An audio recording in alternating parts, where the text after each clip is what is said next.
نحمده ونصلي ونسلم على رسوله الكريم الأمين وعلى آله وصحبه اجمعین۔ حقیقت، معرفت، شریعت، نورانیت، ولایت، اس کے مراتب و درجات اور اس کی باریک بینیوں کا یہ خوبصورت پروگرام کشف المحجوب، اور میں ہوں آپ کا میزبان مفتی محمد رمضان سیالوی۔ معزز ناظرین، حضرت علی بن عثمان الحجویری المعروف حضرت داتا گنج بخش رحمۃ اللہ تعالیٰ علیہ، آپ حضرت باجزید بسطامی رحمۃ اللہ علیہ کے بارے میں ارشاد فرماتے ہیں کہ آپ نے کسی ولی کامل کے بارے میں سنا کہ فلاں بستی میں کوئی ولی رہتا ہے۔ حضرت باجزید بسطامی رحمۃ اللہ علیہ نے اس ولی کی زیارت کا ارادہ فرمایا۔ سفر کر کے جب قصبہ میں پہنچے، لوگوں سے اس ولی کا ایڈریس معلوم کیا تو رہنے والوں نے قریبی مسجد کی طرف اشارہ کیا۔ حضرت باجزید بسطامی جب مسجد کے پاس پہنچے تو آپ نے دیکھا کہ جسے لوگ ولی کہتے ہیں وہ مسجد کے صحن پر تھوک پھینک رہا ہے۔ حضرت باجزید بسطامی وہیں سے واپس آ گئے اور اس سے ملنا تو درکنار، اس سے کلام اور سلام کرنا بھی پسند نہ فرمایا۔ اس پر تبصرہ کرتے ہوئے حضور سیدی داتا گنج بخش علی حجویری رحمۃ اللہ علیہ ارشاد فرماتے ہیں کہ اگر وہ ولی واقعتاً ولی ہوتا تو ولی کے لیے شریعت کی پاسداری ضروری ہے، وہ کبھی بھی مسجد کے تقدس کو پامال نہ کرتا بلکہ اللہ کے گھر کا احترام برقرار رکھتا۔ یہ وہ روشن اسلوب ہے ولایت کا، طریقت کا، کہ جس کی تمام تر عمارت شریعت محمدی صلی اللہ علیہ وسلم پر تعمیر کی جاتی ہے۔ حضور سیدی داتا گنج بخش علی حجویری رحمۃ اللہ تعالیٰ علیہ، آپ نے اپنی کتاب کشف المحجوب شریف میں ان تمام چیزوں کو بڑی خوبصورتی کے ساتھ یکجا فرمایا ہے، اور انہی الفاظ کی خوبصورت تشریح کے ساتھ آج میرے ساتھ جو معزز مہمان تشریف فرما ہیں، آپ ان کی شخصیت سے، ان کی خوبصورت گفتگو، انداز، الفاظ کے چناؤ، تشریح اور توضیح کے خوبصورت اسلوب سے بخوبی واقف ہیں۔ میری مراد حضرت علامہ شہزاد احمد مجددی صاحب سے ہے۔ السلام علیکم ورحمۃ اللہ وبرکاتہ۔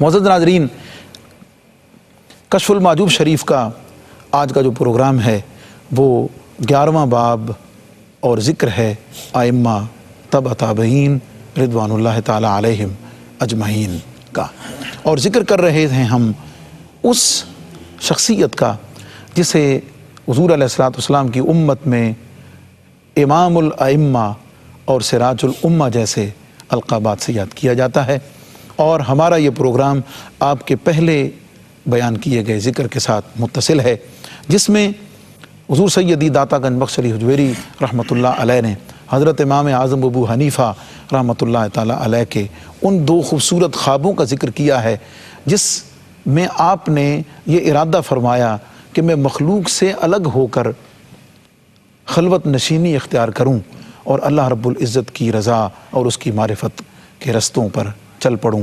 لیکن نبی کریم صلی اللہ علیہ وسلم نے خواب میں تشریف لا کر حضرت امام اعظم ابو حنیفہ رحمۃ اللہ تعالیٰ علیہ کو متوجہ فرمایا اور ان کے مقصد تخلیق یعنی حضور علیہ السلام کی امت کی خدمت کی طرف متوجہ فرمایا۔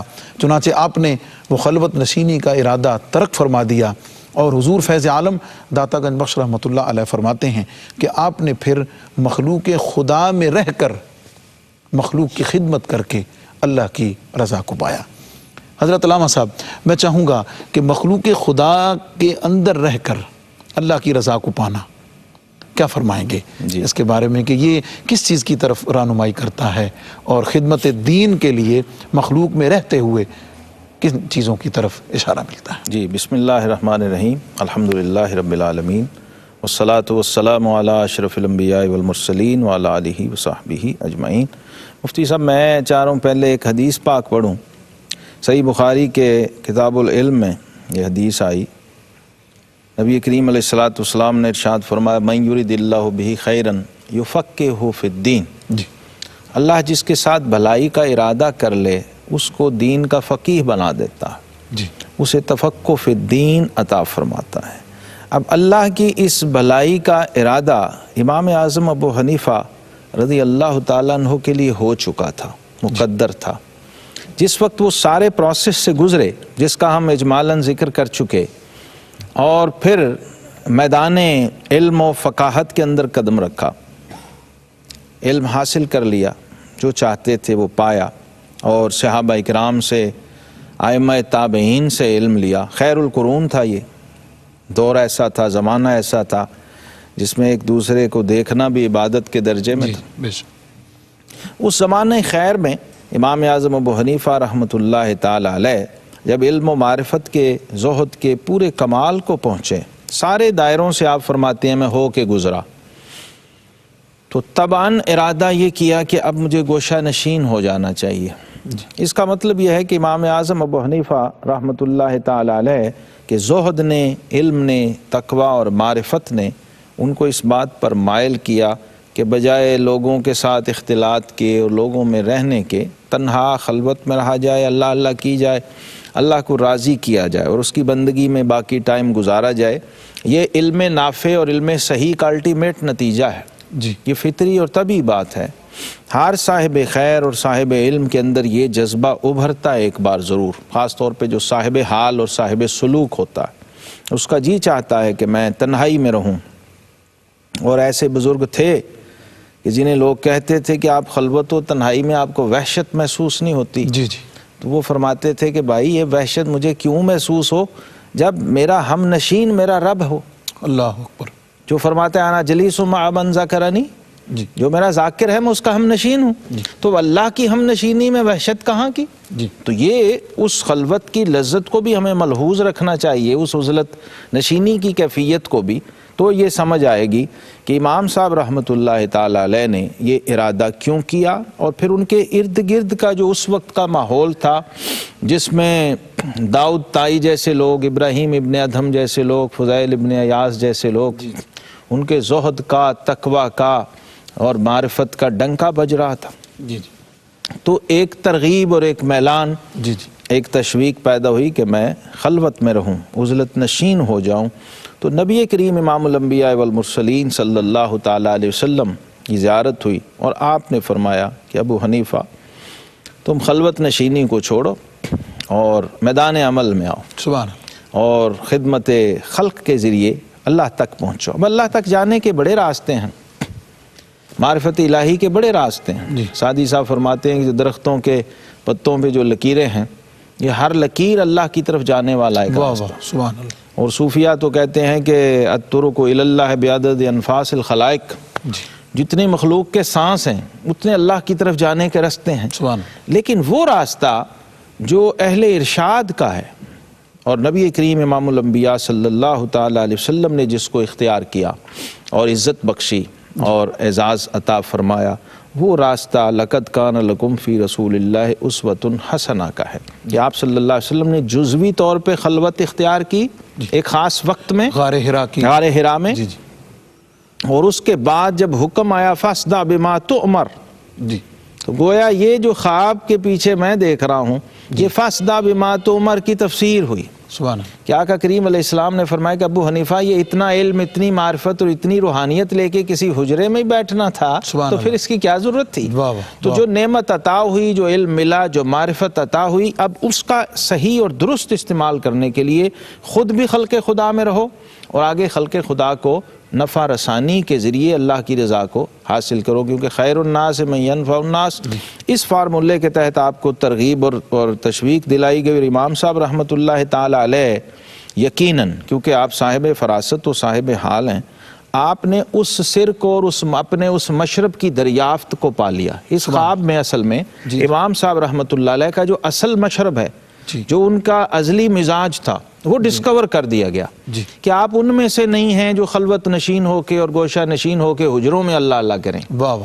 آپ طبعاً روحانی طور پہ اور جبلی طور پہ ان لوگوں میں سے ہیں جو مسند ارشاد کے اہل ہوتے ہیں، اور انہیں جو قرب ملتا ہے وہ ارشاد خلائق کے ذریعے اور مخلوق خدا کی رہنمائی کے ذریعے، اور پھر مخلوق میں رہ کر جو مخلوق کی طرف سے تکلیفیں آتی ہیں، آزمائشیں آتی ہیں، امتحانات آتے ہیں، اس میں سے گزر کے جو مقام قرب عطا ہوتا ہے وہ محض عبادت سے یا ذکر و فکر سے نہیں ملتا، اور یہی نبی کریم علیہ الصلوۃ والسلام کا رستہ ہے، آپ کا اسوہ اور آپ کی سیرت مبارکہ یہی ہے، کیونکہ آپ نے خود اس کو اختیار فرمایا تھا۔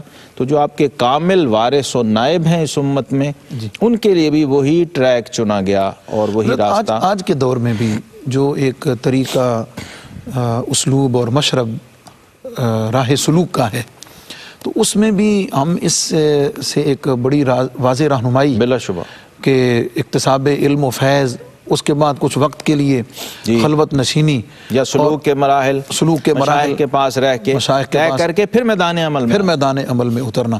اگر یہ درمیان سے یہ خلوت نشینی والا جو پورشن ہے، اگر یہ ڈراپ ہے، تو آپ کیا سمجھتے ہیں کہ کس حد تک اس میں فرق پڑتا ہے؟ تکمیل نہیں ہوئی۔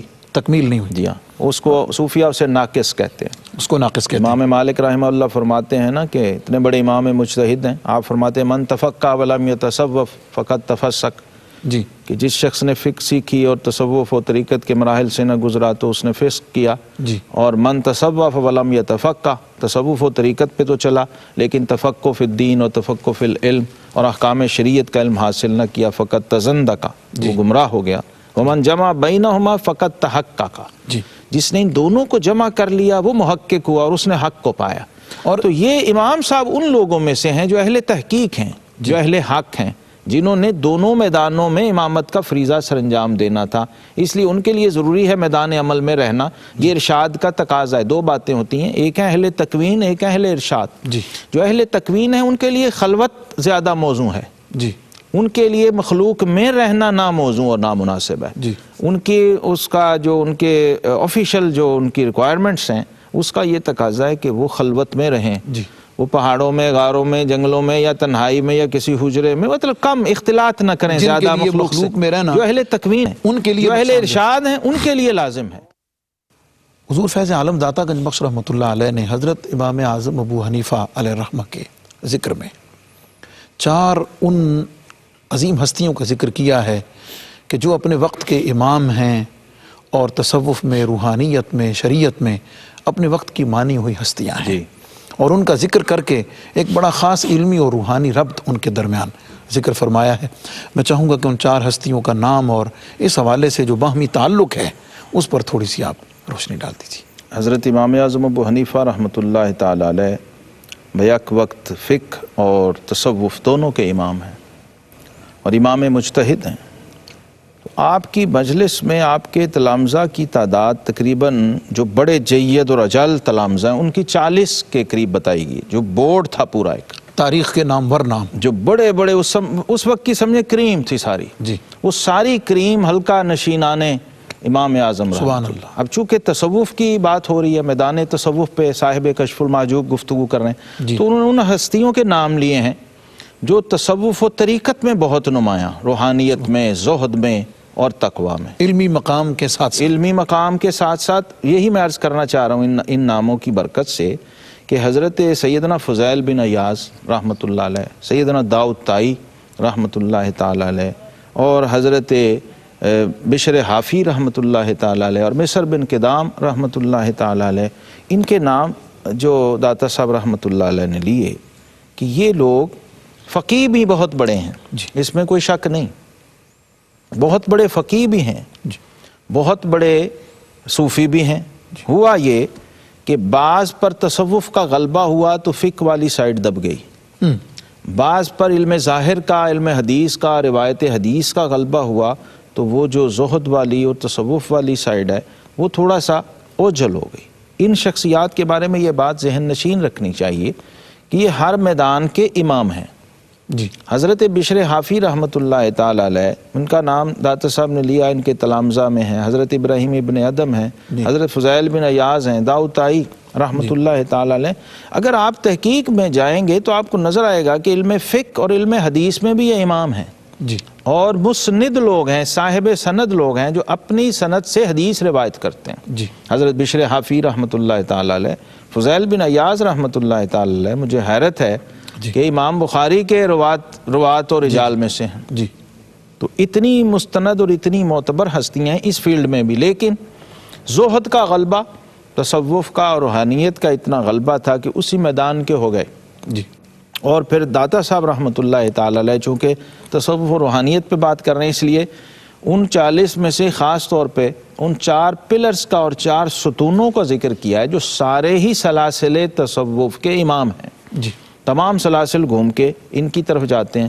اب یہاں خوبصورتی دیکھیے کیا ہے کہ علم کی طلب میں جب دیکھتے ہیں کہ یہ شخص ہم سے مقدم ہے تو واہ۔ للہیت و اخلاص اتنا ہے واہ۔ کہ اس وقت اپنے زہد کو نہیں دیکھتے، اپنے روحانی، حالانکہ یہ اہل مشاہدہ لوگ تھے، جی جی یہ صاحب مکاشفہ لوگ تھے، اہل نظر تھے اور صاحب فراست تھے، ان پر کھلی ہوئی تھی چیزیں۔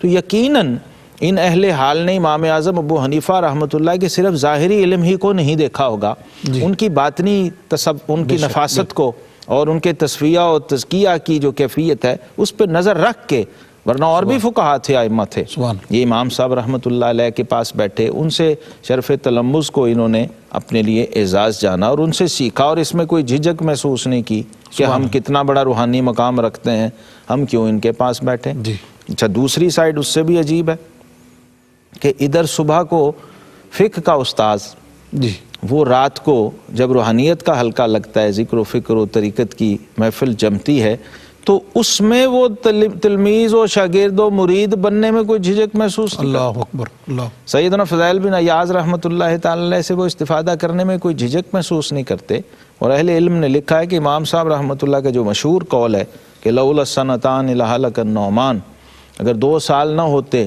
تو نعمان ہلاک ہو جاتا۔ تو امام شارانی رحمہ اللہ اور دیگر امام کہتے ہیں کہ ان 2 سالوں سے مراد 1 سال وہ ہے جو انہوں نے حضرت امام جعفر صادق رحمۃ اللہ کی خدمت میں گزارا، اور 1 سال وہ ہے جو حضرت فضیل بن ایاز رحمۃ اللہ کے ساتھ روحانی استفادہ کے لیے گزارا۔ سبحان۔ تو اس میں کوئی جھجک محسوس نہیں کرتے۔ ان میں ایک نام حضرت سیدنا بشر حافی رحمۃ اللہ علیہ کا، بشر حافی بھی مسند ہیں، صاحب سند امام ہیں حدیث کے، سبحان اللہ۔ اور روایت کرتے ہیں، اور عام طور پہ لوگ نہیں جانتے، میں اس لیے توجہ دلا رہا ہوں۔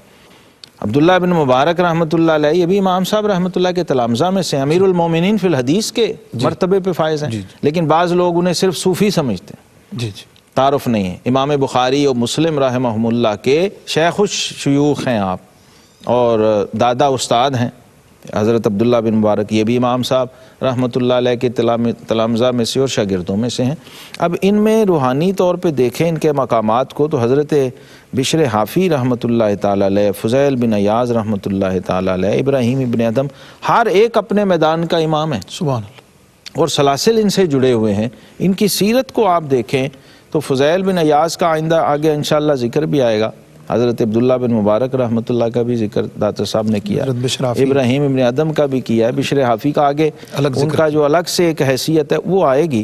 لیکن امام صاحب رحمۃ اللہ تعالی علیہ کے ساتھ ان کا جو تعلق ہے، میں سمجھتا ہوں وہ جو تصوف میں ایک روایت چلی نا بعد میں، شاید اس کے بانی یہی لوگ ہیں۔ سبحان اللہ۔ اور وہ روایت کیا ہے کہ استاد نے شاگرد نے استاد سے علم ظاہر لیا، اور پھر استاد نے شاگرد سے علم باطن لیا۔ واہ واہ، سبحان اللہ۔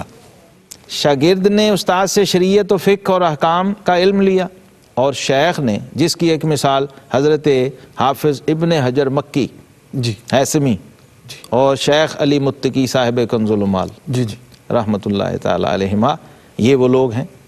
اسی طرح طریقت میں پھر ایسی مثالیں بھی موجود ہیں کہ بعض دفعہ شیخ نے اپنے مرید سے استفادہ کیا، جی مرید کا وہ مقام و مرتبہ بلند ہوا روحانی طور پہ، علمی طور پر، کہ شیخ نے کوئی جھجک محسوس نہیں کی۔ یہ لوگ اس کی بنیاد رکھنے والے ہیں کہ مقصود صرف اور صرف اللہ کی رضا ہے۔ حضرت آج کے دور میں بھی جبکہ اتنا بڑا فاصلہ بڑھ گیا ہے، ہم دیکھتے ہیں یعنی جو ظاہری علم رکھنے والے جو علم میں مشہور علماء ہیں اور تصوف اور روحانیت کے جو علم برداران ہیں، تو کیا سمجھتے ہیں ایک بڑا خوبصورت طریقہ اور اسلوب نہیں ہے اس فاصلے کو ختم کرنے کے لیے؟ بلا شبہ میں تو بار بار اس کا ذکر جہاں موقع ملے اسی لیے کرتا ہوں کہ ہم اس روایت کو کیوں نہ زندہ کریں۔ جی، اور آپ مفتی صاحب دیکھیں، اگر یہ روایت کبھی زندہ ہو جائے تو انقلاب کی کیفیت نہیں پیدا ہو سکتی کہ ایک بہت بڑے شیخ طریقت کسی عالم دین کے پاس زانو تلمس کا طے کر رہے ہوں، اور بہت بڑے شیخ الحدیث اور شیخ القرآن وہ کسی صاحب حال اور صاحب سلوک شیخ کی خدمت میں بیٹھ کر منازل روحانیت اور تصوف کو طے کر رہے ہوں، تو کیا معاشرے میں انقلاب نہیں آ سکتا؟ بہت اچھا۔ مریدوں پہ اس کے کیا اور شاگردوں پہ اس کے کیا اثرات ہوں گے؟ ہمارے ماضی قریب میں دلی میں شاہ ولی اللہ محدث دہلوی اور مرزا مظہر جان جہاں شہید ایک ہی استاد کے دونوں شاگرد ہیں اور دونوں امام ہیں، لیکن ایک وقت ایسا آیا کہ شاہ ولی اللہ صاحب رحمۃ اللہ تعالی علیہ ان کا مدرسہ اور جامعہ اس کا بول بالا ہوا اور ڈنکا بجنے لگا، اور ہندوستان کا ہر بڑا عالم وہ اسی دبستان سے وابستہ اور اسی سے فیض یافتہ تھا۔ اور پھر حضرت مرزا مظہر جان جہاں شہید رحمۃ اللہ کی خانقاہ نقشبندیہ اس کا اتنا ڈنکا بجا کہ بڑے بڑے جلیل القدر اور جلہ لوگ ان کے مرید ہونے کو، قاضی ثناء اللہ پانی پتی رحمہ اللہ جیسے لوگ ان کا پانی بھر رہے ہیں اور ان کے مرید ہو رہے ہیں۔ تو یہ روایت بھی کتابوں میں لکھی ہوئی ہے کہ شاہ ولی اللہ محدث دہلوی اپنے فارغ التحصیل شاگردوں کو حضرت مرزا مظہر جان جہاں شہید کی خدمت میں بھیجتے کہ ان کے ساتھ بیعت کر کے اور ان کے ساتھ نسبت ارادت قائم کر کے منازل سلوک طے کرو، اور حضرت مرزا مظہر جان جہاں رحمۃ اللہ علیہ اپنے نوجوان مریدوں کو شاہ ولی اللہ محدث دہلوی کے پاس ان کے مدرسے میں داخلہ لینے کا حکم فرماتے سبحان اللہ، کہ وہاں پر جا کر دورہ حدیث کرو اور پھر ہمارے پاس آؤ۔ واہ واہ، سبحان اللہ۔ تو یعنی ایک بڑا خوبصورت طریقہ ہے، بڑا خوبصورت اسلوب ہے کہ جو حضرت امام اعظم ابو حنیفہ رحمۃ اللہ تعالیٰ علیہ اور آپ کے ان عظیم المرتبت جو ایک وجہ سے شاگرد بھی ہیں، ایک وجہ سے پھر استاد بھی ہیں، شیخ بھی ہیں، شیخ بھی آ جاتے ہیں اس کے ذریعے، کیونکہ للہیت کا اتنا غلبہ تھا کہ وہ ان تکلفات میں پڑھتے ہی نہیں تھے۔ مقصد تو اللہ تک پہنچنا اور اس کی رضا ہے، اور کسی کو رہنمائی دے دی اور راستہ دکھا دیا۔ بلکہ صوفیاء کا تصور تو حضرت امام ربانی مجدد الفسانی رحمۃ اللہ تعالیٰ علیہ فرماتے ہیں کہ اللہ تعالیٰ نے حضرت داؤد علیہ السلام کی طرف وحی فرمائی کہ یا داؤد اذا وجدت طالبی کن خادمہ، اللہ اکبر، جی جی، کہ اے داؤد جب میرے کسی طالب صادق کو پاؤ تو اس کی خدمت میں لگ جاؤ۔ واہ واہ، سبحان اللہ۔ حضرات صوفیہ تو اسے خدمت سمجھتے ہیں۔ سبحان اللہ۔ حضور فیض عالم داتا گنج بخش رحمۃ اللہ تعالیٰ علیہ نے اس ایک فضیلت، یعنی کہ حضرت امام اعظم ابو حنیفہ رحمۃ اللہ تعالیٰ علیہ ان چار معروف صوفیاء کے استاذ بھی ٹھہرے علم فقہ اور شریعت میں، یہ چار ہستیاں جو تصوف و روحانیت میں امامت کا درجہ یقیناً اس پر یہ فائز ہیں۔ ساتھ آپ نے یہ فرمایا کہ اس کے علاوہ آپ کے تورع اور اتقاء کے واقعات بہت مشہور ہیں۔ جی، تو یہ ورع اور تقوی تو الگ الگ چیزیں ہیں جس کو صوفیاء بڑی شر و بست کے ساتھ ڈسکس کرتے ہیں۔ میں چاہوں گا کہ ان دونوں میں تھوڑا وضاحت اور اس کی تھوڑی تشریح تاکہ جو اصحاب ہیں اس بارے میں وضاحت کر سکیں۔ معزز ناظرین، یہ ٹاپک ورع اور تقوی کا ہم انشاءاللہ ڈسکس کرتے ہیں اور اس میں تھوڑی تفصیل مطلوب ہے تاکہ جو اصحاب تقوی ہیں وہ سمجھ سکیں کہ مقام ورع کیا ہے، اور مقام ورع اپنے مقام ورع پر فائز حضرات جو مقام تقوی ہے اس کی حفاظت کیسے کر سکتے ہیں، اس پر ڈسکس کریں گے ایک مختصر سے وقفے کے بعد۔ Stay with us. Welcome back معزز ناظرین، پروگرام کشف المحجوب، اور ذکر ہے امام الائمہ سراج الامہ حضرت امام اعظم ابو حنیفہ رحمۃ اللہ تعالیٰ علیہ کا۔ حضرت ورع اور تقوی کیا چیز ہے، اور تصوف و روحانیت میں اس کی کس قدر اہمیت ہے، اور دونوں کس طریقے سے ایک دوسرے کے ساتھ تعلق اور ربط رکھتے ہیں۔ تقویٰ تو آپ جانتے ہیں قرآن پاک میں اللہ رب العالمین نے اولیاء اللہ کی بنیادی علامت اسی کو بتایا، الذین آمنوا وکانوا یتقون، جو تقویٰ والے ہیں۔ بچنا اور ڈرنا، جی، دو چیزیں ہیں، بچنا اور ڈرنا، اور بچے گا وہی جو ڈرے گا۔ سبحان اللہ، بچے گا وہی جو ڈرے گا، جو ڈرے گا۔ اللہ۔ اب اللہ سے ڈرنا، آقا علیہ السلام نے فرمایا انا اتقاکم للہ واخشاکم للہ، سبحان سب سے زیادہ مقرب و محبوب بھی میں، اور سب سے بڑھ کے اللہ سے ڈرنے والا بھی میں، اور سب سے زیادہ خشیت رکھنے والا بھی میں۔ تو یہ وراثت ہے نبی کریم علیہ السلام، اور یہ احوال ہیں، احوال رسالت میں آپ صلی اللہ علیہ وسلم میں جو کاغذ پہ لکھے نہیں جا سکتے، سبحان اللہ، جو تقریر میں نہیں لائے جا سکتے، جو احوال ہیں، کیفیات ہیں، اسے آپ کو اپنے اوپر طاری کرنا پڑتا ہے، دیکھا اور محسوس کیا جا سکتا، جی ہاں، فیل کیا جا سکتا۔ اب آقا کریم علیہ السلام کی اس وراثت کو کامل طور پہ جنہوں نے لیا ہے وہی تو امام الائمہ بنتے ہیں، ہر کوئی تو نہیں امام الائمہ بنتا۔ تو امام صاحب رحمۃ اللہ تعالی علیہ تقویٰ کے بھی امام ہیں، ورع کے بھی امام ہیں۔ عبداللہ بن مبارک رحمۃ اللہ علیہ کہتے ہیں جب میں کوفہ میں داخل ہوا تو میں نے پوچھا کہ یہاں پر سب سے بڑا عالم اور فقیہ کون ہے؟ تو انہوں نے کہا ابو حنیفہ۔ جی۔ پھر پوچھا کہ یہاں سب سے بڑا صاحب تقویٰ کون ہے؟ انہوں نے کہا ابو حنیفہ۔ تو میں نے کہا یہاں سب سے زیادہ صاحب ورع کون ہے؟ انہوں نے کہا ابو حنیفہ۔ تو کہتے ہیں پھر میں سب چھوڑ چھاڑ کے ابو حنیفہ کی خدمت میں جا ان کا شاگرد ہو گیا۔ امام صاحب رحمۃ اللہ تعالی علیہ کا بزنس تھا، کاروبار تھا۔ میں ان کی سیرت سے ایک دو مثالیں عرض کر دیتا ہوں۔ کاروبار کپڑے کا تھا، ایک تھان کپڑے کا آیا جس کے اندر سوراخ ہو گیا ہوا تھا پورے تھان میں، ہو جاتا ہے بعض دفعہ وہ دیمک سے لگ جاتا ہے، کپڑے خراب ہو جاتے ہیں۔ تو امام صاحب رحمۃ اللہ فرمایا کہ اگر اس کپڑے کو کوئی، اول تو اسے بیچنا نہ، اگر کوئی خریدنے آئے تو اس کو بتا دینا کہ اس میں اتنا نقص اور عیب ہے، یہ عیب ہے۔ وہ جو خادم وہاں دکان پہ جس کی ڈیوٹی تھی، کوئی گاہک خاتون آئی تو وہ اس نے نہ بتایا، نشاندہی نہ کر سکا، ایسے ہی بیچ دیا۔ جب آپ واپس آئے وہ تھان نہیں تھا، فرمایا بھائی وہ تھان کہاں ہے؟ کہ جی وہ تو بک گیا۔ فرمایا وہ میں نے کہا تھا اس کو بتا دینا کسٹمر کو کہ اس کے اندر عیب ہے، کہ جی وہ جلدی میں یاد ہی نہیں رہا۔ اللہ اکبر۔ امام صاحب رحمۃ اللہ تعالی فرمایا وہ کل قیمت نکالو، جی، کل قیمت جو تم نے لی ہے پروفٹ سمیت، اصل بھی۔ انہوں نے کہا وہ نکالا، فرمایا اس کو اللہ کی راہ میں خیرات کر دو۔ اللہ اکبر، یہ تقویٰ ہے۔ سبحان اللہ۔ خبر آئی کہ ایک صاحب کی بکری چوری ہو گئی، جی، کوفہ میں کسی کی بکری چوری ہو گئی۔ امام صاحب رحمۃ اللہ کو پتہ چلا تو آپ نے ایک بکریوں والے جو لوگ ہوتے ہیں، یہ چرواہے اور بکریاں پالتے ہیں اور یہ بزنس کرتے ہیں، اس کو بلوایا جی، اور فرمایا بھائی بکری کی میکسیمم عمر کتنی ہوتی ہے؟ واہ واہ واہ، اللہ اکبر۔ اس نے کہا جی زیادہ تو 30 سال رہ لے گی، 36 سال رہ لے گی، اس سے زیادہ نہیں رہ سکتی، مر جائے گی۔ امام صاحب رحمۃ اللہ نے اس کے بعد اتنے سال، 30 یا 36 یا 32 سال پھر آپ نے بکری کا گوشت نہیں کھایا، اللہ، کہ کہیں وہی بکری چوری کی ذبح ہو اس کے کا گوشت کہیں کسی بازار ذریعے میں سے نہ بک جائے اور وہ ہم تک نہ پہنچ جائے، احتیاطاً۔ یہ ہے تقویٰ کا اگلا مرتبہ جس کو کہتے ہیں ورع۔ امام صاحب رحمۃ اللہ دجلہ کے اوپر اپنا قمیص کا دامن دھو رہے تھے، ایک شخص گزرا، کہنے لگا امام صاحب یہ کیا ہوا؟ ان کا یہ کیچڑ سا لگ گیا تھا تھوڑا سا، میں کہ دھو لوں۔ تو کہنے لگا آپ کا تو فتویٰ ہے کہ اگر 1 درہم کے برابر نجاست مغلظہ اور غلیظہ بھی اگر لگی ہو جی جی تو وہ سوکھ جائے تو اسے جھاڑنے سے جی، پاک ہو جاتا ہے، تو اتنا تکلف کرنے کی کیا ضرورت ہے؟ مل مل کے آپ کپڑا دھو رہے ہیں۔ تو امام صاحب رحمۃ اللہ علیہ نے فرمایا وہ فتویٰ ہے، یہ تقویٰ ہے۔ اللہ اکبر، سبحان اللہ۔ فتویٰ وہ ہے، تقویٰ یہ۔ اور ورع کیا ہے؟ صاحب تذکرۃ الاولیاء کہتے ہیں کہ ایک فوتگی ہو گئی، جنازے پہ لوگ گئے تو امام صاحب رحمۃ اللہ بھی جنازے میں شامل تھے، دھوپ تھی، جنازے کے لیے انتظار میں لوگ کھڑے تھے، تو دھوپ میں کھڑے، ایک طرف دیوار کا سایہ تھا، لوگ سائے میں چلے گئے اور کہا کہ امام صاحب ادھر تشریف لے آئیں، یہاں سایہ ہے، ادھر دھوپ ہے۔ تو امام صاحب رحمۃ اللہ فرمایا کہ نہیں، مجھے ادھر ہی رہنے دو، دھوپ میں ہی۔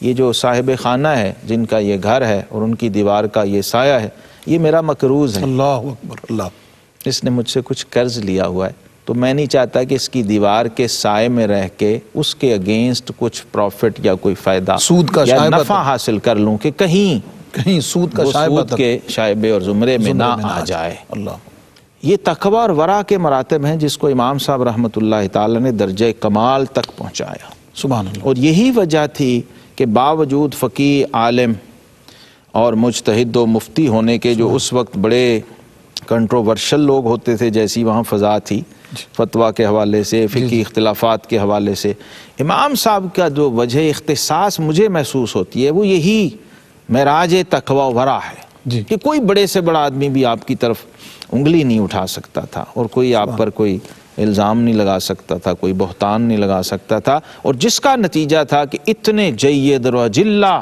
صاحبان زہد و تقویٰ وہ امام صاحب رحمۃ اللہ کے پاس بیٹھنے کو سعادت سمجھتے تھے۔ اس سے پتہ چلا حضرت کہ یعنی آپ نے جتنی یہ گفتگو ورع اور تقویٰ کے بارے میں فرمائی ہے کہ اصحاب علم ہوں یا اصحاب تصوف ہوں، اس کی اصل روح جو ہے، جو معراج اور کمال ٹھہرتی آ کر، وہ تو ورع اور تقوی بلا شبہ کہ جو دوسروں کے لیے، ان کے شاگردوں کے لیے اور ان کے مریدوں کے لیے، عوام خلق خدا کے لیے، خلق خدا کے لیے جو مقتدا ہیں، ائمہ ہیں، خطباء ہیں، سب کے لیے ان کی اصل جو دولت ہے، بے شک ان کی جو اصل سرمایہ ہے، وہ علم اور اس فضل کے بعد سب سے بڑی جو ہے بزرگ اسی لیے کہتے ہیں نا مفتی صاحب کہ علم سے علم بڑھتا ہے اور عمل سے عمل بڑھتا ہے۔ اللہ اکبر۔ جی ہاں، اگر علم بہت ہے آپ کے پاس تو علم پھیلے گا، جو آپ کے پاس بیٹھے گا اسے صرف علم ملے گا، جی، اور اگر علم کے ساتھ عمل بھی ہے اور تقویٰ بھی ہے تو پھر وہ خود بخود ٹرانسفر ہوگا، کنورٹ ہوگا جو آپ کا عمل اور حضرت امام اعظم ابو حنیفہ رحمۃ اللہ علیہ کے بارے میں یہ بھی موجود ہے کہ آپ بڑا قیمتی اور عمدہ لباس، فاخرہ لباس جو ہے وہ زیب تن فرمایا کرتے تھے۔ تو ورع، تقویٰ، علم، اس کا اتنا مرتبہ اور مقام، اور اس میں یہ جو ظاہری جاہ و جلال ہے، شان و شوکت ہے جو اللہ نے آپ کو یقیناً تجارت کرتے تھے اور مالی آسودگی آپ کو اللہ نے عطا فرمائی ہوئی تھی، تو اس کے بارے میں آپ مطلب کیا فرمائیں گے؟ یہ فقاہت ہے۔ جی دیکھیے، جو آپ کی مسند ہے اور آپ کی ڈیوٹی ہے، آپ کو اس کے مطابق چلنا لازم ہے۔ جی، ورنہ اگر آپ کی سیٹ، آپ کی آفیشیل ڈیوٹیز کچھ ہیں، آپ نے اس کے اپوزٹ کوئی رویہ اختیار کیا ہوا ہے تو اس کا مطلب یہ ہے کہ آپ اس سے انصاف نہیں کر رہے، اس کے تقاضوں کو نبھا نہیں رہے۔ للہیت اور اخلاص، اور آقا کریم علیہ الصلوۃ والسلام کے ارشادات میں دیکھیں تو یوں اشارہ کیا، تقویٰ ہا ہونا، جی الغنا غنا عن نفس۔ جی، یہ کیا ہے؟ اس کا مطلب کہ اصل اس کا تعلق باطن سے ہے، اور جس وقت ایسا صاحب زہد و تقویٰ امام صاحب رحمۃ اللہ جیسا شخص جو صاحب فقہ بھی ہے، صاحب تفقہ بھی ہے، تو اسے یہ فرق اور انالیسس کرنا بہت آسان ہو جاتا ہے کہ میں نے اپنے رب کو راضی کرنا ہے یا میں نے مخلوق کو راضی کرنا ہے۔ واہ واہ، سبحان اللہ۔ اس کی نظر پھر مخلوق سے اٹھ جاتی ہے۔ جی، اور صوفی کی تعریف ہے کہ ہمارے ائمہ نے یہ بھی کی ہے، جو لوگوں کی، اور ہم اس پہ بات کر چکے شروع کے پروگراموں میں، جو عوام کے مدح و ذم سے ماورا ہو جائے، بالکل، نہ عوام کی تعریف اس پہ اثر انداز ہو، نہ عوام کی مذمت اس پہ اثر انداز ہو۔ تو امام صاحب رحمۃ اللہ تعالی علیہ اس سے اوپر تھے، اور یقیناً آپ چونکہ امام ہیں شریعت و طریقت کے، آپ کی نظر میں یہ بات تھی کہ اللہ، نبی کریم علیہ السلام کا یہ ارشاد تھا کہ اللہ تبارک و تعالیٰ کو یہ پسند ہے کہ وہ اپنے بندے پر اس کی نعمت کے اظہار کو ہوتا ہوا دیکھے۔ سبحان اللہ۔ تو امام صاحب رحمۃ اللہ کے پاس جو نعمتیں تھیں، آپ اس کا عملاً اظہار کرتے تھے، اور اس کا اضافی ایک بہت بڑا فائدہ یہ تھا کہ آپ جس منصب اور جس سیٹ پر تھے، اس فقیہ اور مجتہد اور امام کی مسند پر یہ تقاضا تھا کہ دین کی عظمت اور دین کی ہیبت کے اظہار کا جس شخص سے وابستہ ہے وہ اس کے وجود سے چھلکے۔ سبحان اللہ۔ اور یہ آپ نے تعلیم بھی دی، اپنے شاگردوں کو بھی فرمایا کرتے تھے کہ جب یہاں سے فارغ التحصیل ہو کے گھروں میں لوٹ کے واپس چلے جاؤ تو اچھا لباس، اور جوتی تک فرماتے تھے اچھی چپل پہننا تاکہ دنیا داروں کی نگاہ تمہارے قدموں پہ رہے۔ سبحان اللہ، سبحان اللہ۔ یہ اسی لیے ہے، مقصد استغناء عن الخلق بھی ہے اور اعزاز دین بھی ہے، وقار دین بھی ہے، اور دین کی روب و ہیبت بھی ہے، وہ بھی قائم رہے چونکہ آپ سے وابستہ ہے۔ جی جی، میاں شیر محمد صاحب شرک پوری رحمۃ اللہ کا ایک جملہ مجھے یاد آ گیا، اپنے خالہ زاد جسٹس سر شفیع کے لیے انہوں نے فرمایا تھا، جو لیجسلیٹو کونسل کے رکن تھے، جج تھے برٹش گورنمنٹ میں۔ تو آپ نے تصویر جب دیکھی تو سر پہ امامہ نہیں تھا، پگڑی نہیں تھی، حالانکہ اس زمانے میں جج پگڑی پہنتے تھے۔ جی، تو آپ نے فرمایا کہ جے پگ بندا تے پھر جج دی کرسی تے بہندا تے نبی پاک صلی اللہ علیہ وسلم دے دین دی شان بلند ہونی۔ ہاں، واہ واہ۔